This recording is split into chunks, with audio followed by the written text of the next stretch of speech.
They carved their homes into solid mountains.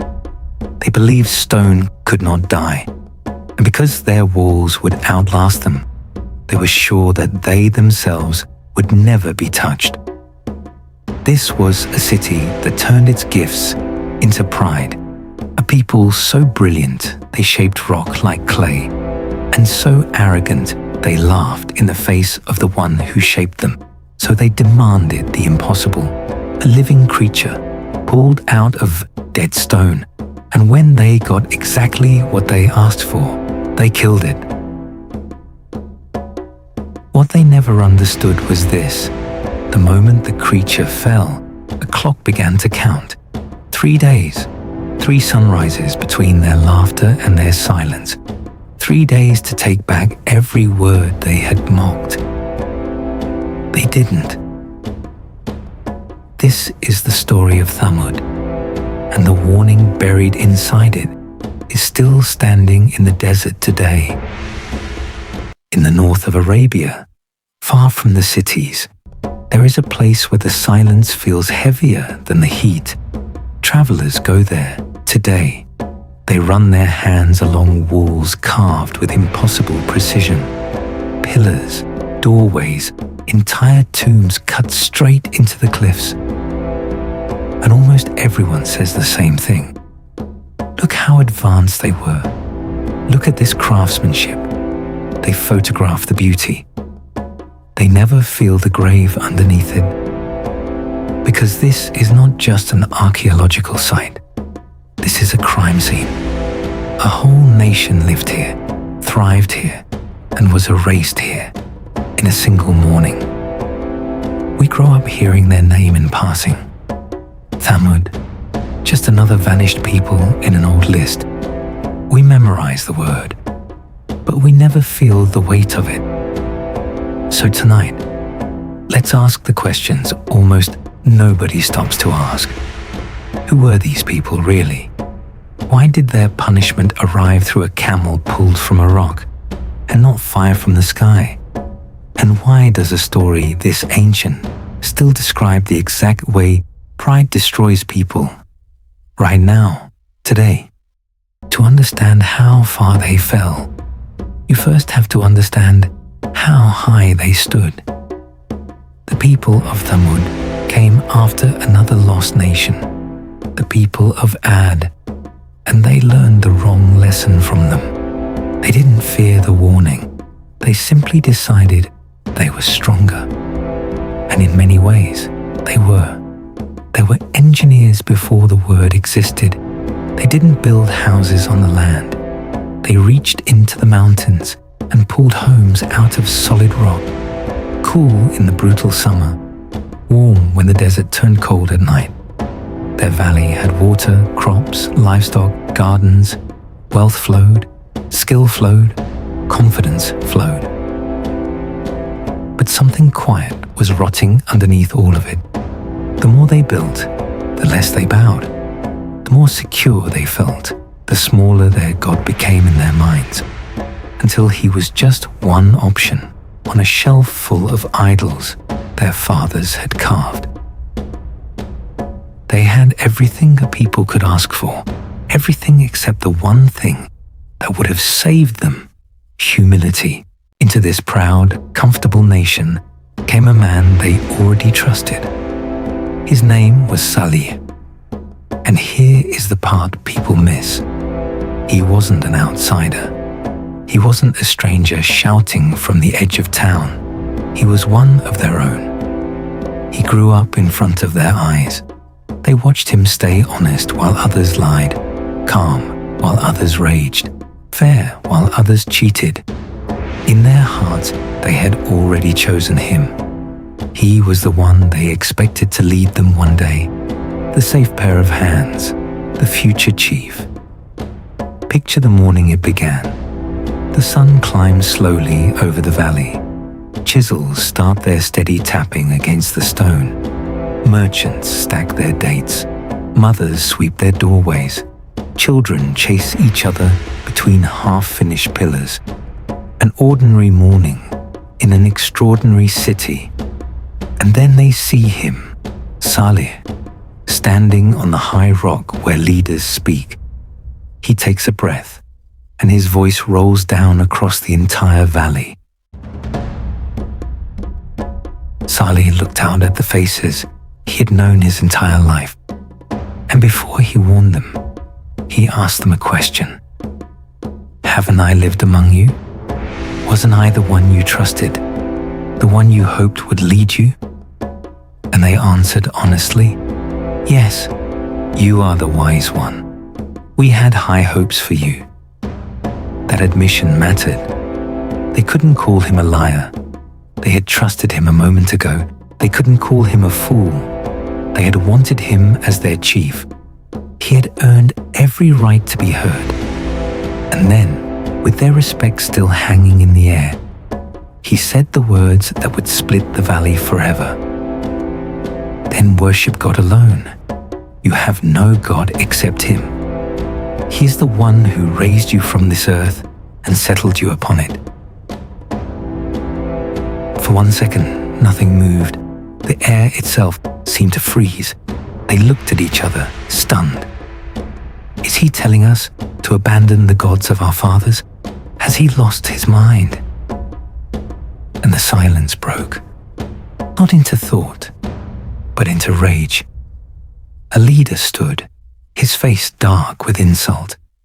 Is this why you gathered us? To shame our gods? To tear apart everything we are? That was the morning their fate began to turn.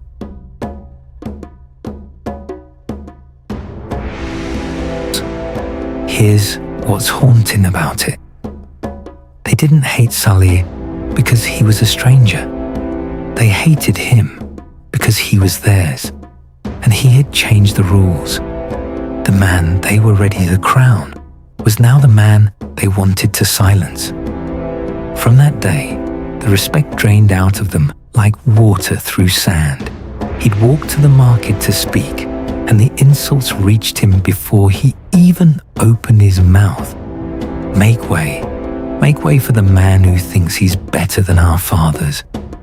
He tried to give hope to the poor, and the rich would cut him off mid-sentence. You tell us to fear something we can't even see. Look at my gold. Does it look like your God is angry with me? Then the words turned sharper. They said he was bewitched, that spirits had stolen his mind, that his eyes carried a curse. Mothers told their children not to look at him. And the cruelty had ringleaders, 9 men, the most corrupt in the city, who made it their mission to break him. If you're really a messenger, bring the punishment now. Why wait? Prove it. Imagine that pain. These were his cousins, his neighbors, his tribe, the same people who once said his name with pride, now spat it like a curse. And still, he kept coming back. I ask you for nothing, no wealth, no power. My reward is only with the Lord of all the worlds. When mockery didn't break him, they tried something colder. They tried to erase him. The chiefs gave an order that spread through the valley like poison. Salih is a sickness. Sit with him and you're infected. Trade with him and you're infected. Cut him off. Understand what that meant back then. This wasn't unfriending someone. In a tribe, to be cut off was a death sentence. No trade, no protection, no family. So the valley tore in two. On one side stood the arrogant, the chiefs, the wealthy, the men with everything to protect. On the other stood the weak, the poor, the servants, the ones with nothing left to lose except their souls.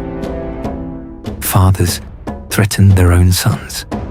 If I see you near Salih again, you are no son of mine. Get out of my sight. Old friends crossed the street to avoid him, not always out of hate, but out of fear of being seen with him. The city that once rang with chisels and laughter now whispered with suspicion. And the chiefs realized fear alone wasn't enough. They needed to humiliate him completely. They needed to hand him a challenge no one could ever meet and watch him fail in front of everyone.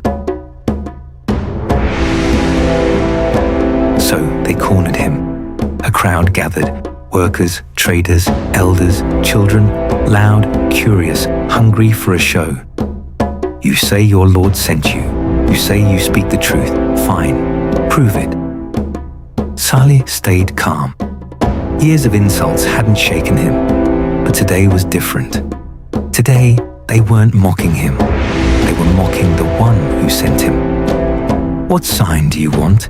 he asked. The crowd murmured. Then their most arrogant elder stepped forward, and he pointed at a massive rock, cold, solid, dead. "You see that rock? If your Lord is real, tell him to bring a she-camel out of it, alive." But he wasn't finished. He wanted it to be impossible. "Not any camel. She must be enormous. She must be red, and she must be 10 months pregnant." This wasn't a request. It was a trap. They chose something that broke every law of nature, so that when nothing happened, they could laugh forever. They were so sure of themselves, they made it a promise. "Do this," they said, grinning, "and we'll believe you." Salih looked at the rock, then at his people, then up at the sky, because he knew something they didn't. When God answers arrogance, he answers in a way that leaves no excuse standing. Then he asked them one more time, slowly, so no one could pretend later. "If God gives you exactly what you asked for, will you believe? Will you follow?" "Yes," they said. "We'll believe. We'll follow." They said it because they were certain it would never come. Salih walked to the rock. He placed his hand against the cold stone, and he prayed, a quiet prayer between a messenger and his Lord. The valley went silent, the wind died, the mocking stopped. For a few seconds, there was nothing but heat shimmering off the sand. And then, a crack, sharp, loud, splitting the stone from the inside. "Back up, it's going to collapse." The crack widened into a roar, a deep rumble you felt in your chest before you heard it. Men stepped back. Mothers pulled their children close. The chiefs froze, caught somewhere between pride and terror. And then, through the dust, something moved, something alive. The mountain split fully open, and out of the dead heart of the rock, a living she-camel stepped into the light. Enormous, towering over every animal they owned, red and heavily pregnant, exactly, impossibly, as they had demanded. Her eyes were unlike anything they had ever seen, calm, deep, watching, as if she had walked out carrying both a message and a verdict. Even the children forgot to breathe. They asked for a miracle. God gave them one that walked among them, drank from their wells, and stood in their streets where no one could deny it. But a sign always comes with a command. "This is the she-camel of God," Salih told them. "A sign for you. She drinks one day, you drink the next. Share the water and do not harm her. If you do, the punishment will not wait." Simple, clear, fair. But arrogance hates simple. So this beast drinks our whole spring dry in a single day? Yes, on her day, she drank deeply. But here's what the bitter ones chose to forget. On the days she took their water, she gave something back. She would stand in the center of the village, and the poor came with their bowls and buckets, and she gave milk. Enough milk to feed every single family in Thamud. The weak were being fed by the very thing the rich resented. And that was the real problem. The chiefs watched the people fall in love with her. They watched respect for Salih grow by the day. and a cold thought crept into their hearts. If this continues, Salih will be king of Thamud within a year. A camel, just a camel, was quietly undoing decades of their power. So in the dark, a plan began to spread, born from jealousy, fed by fear, and aimed straight at the sign of God. The miracle should have softened their hearts. Instead, for some, it turned them to stone. 9 men gathered in the moonlight, drunk on their own arrogance.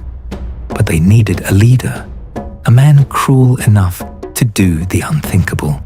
His name was Qudar. Centuries later, the Prophet Muhammad, peace be upon him, would describe him as one of the most wretched men who ever lived. He volunteered to strike first. Bullet. They found her near the spring. The majestic creature, the sign of God, was brought down into the dust. She tried to rise. Her legs were gone. And as she fell, her eyes searched for only one thing, her calf. The young camel, terrified by the blood and the blades, ran toward the mountain, and it cried out 3 times. 1, 2, 3. The sound echoed through the valley like nothing they had ever heard, a warning the desert would never hear again. Scholars say those 3 cries were the 3 days they had left. But Thamud wasn't listening. Where are the angels? Where's the lightning? Look, she's just meat and bone. They carved up the body and divided it, celebrating like they'd won a war.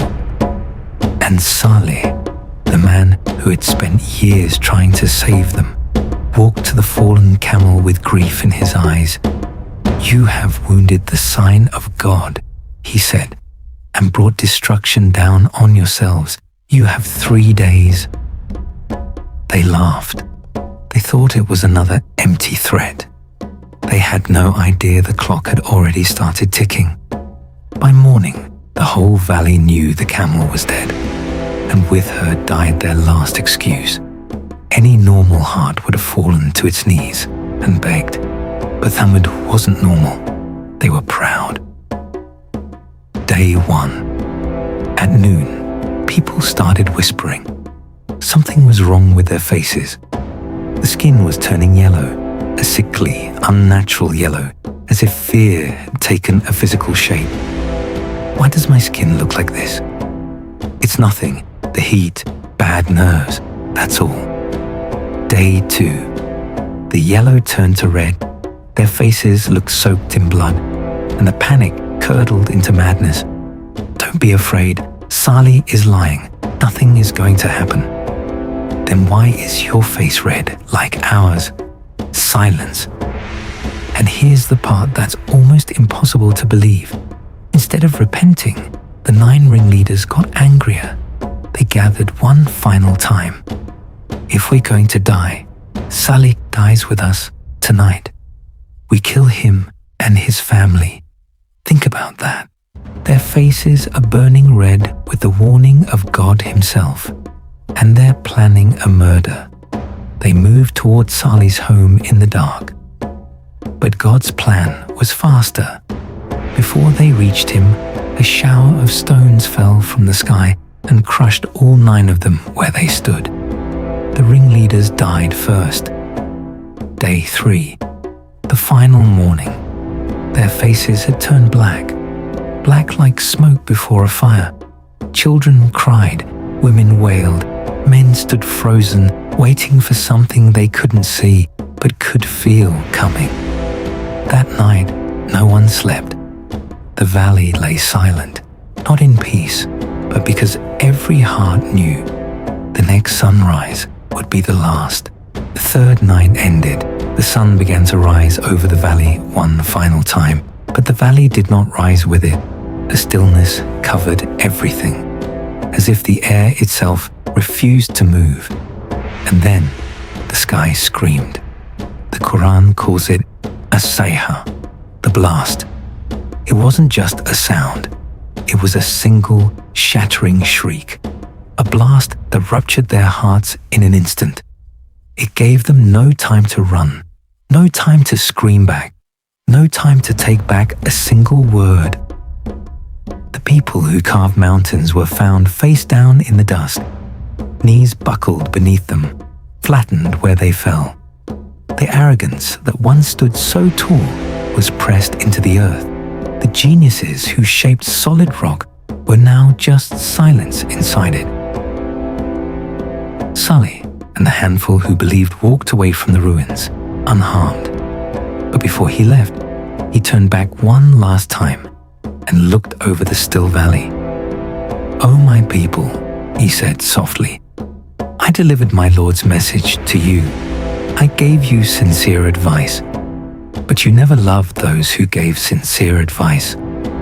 A valley that had echoed for generations with hammers and laughter now held not a single sound. Thamud, a people powerful enough to carve the earth, could not survive one cry from the one who made it. Here's the part that should keep you up at night. Thamud were not destroyed because they were stupid. They were brilliant. They were destroyed because they felt safe. They believed their wealth, their stone walls, and their status had placed them beyond the reach of God. We don't carve mountains anymore, but we carve other things. We carve careers. We carve reputations. We carve a version of ourselves we want the world to admire. And just like them, somewhere deep down we whisper, "I'm secure. Nothing can touch me." But the most frightening part of this story isn't the blast. It's how they reacted to advice. When Salih corrected them, they didn't say, "You're wrong." They said, "Who are you to tell us anything?" So ask yourself, honestly, when someone corrects you, a parent, a friend, a teacher, what is your very first reaction? Is it, "Thank you"? Or is it, "Who do you think you are"? Because if your heart hates being corrected, that is the seed of Thamud, quietly growing inside you. They rejected a miracle standing in their street. We scroll past 100 reminders every single day. We see the signs, and we don't even slow down. The test never changed, only the scenery did.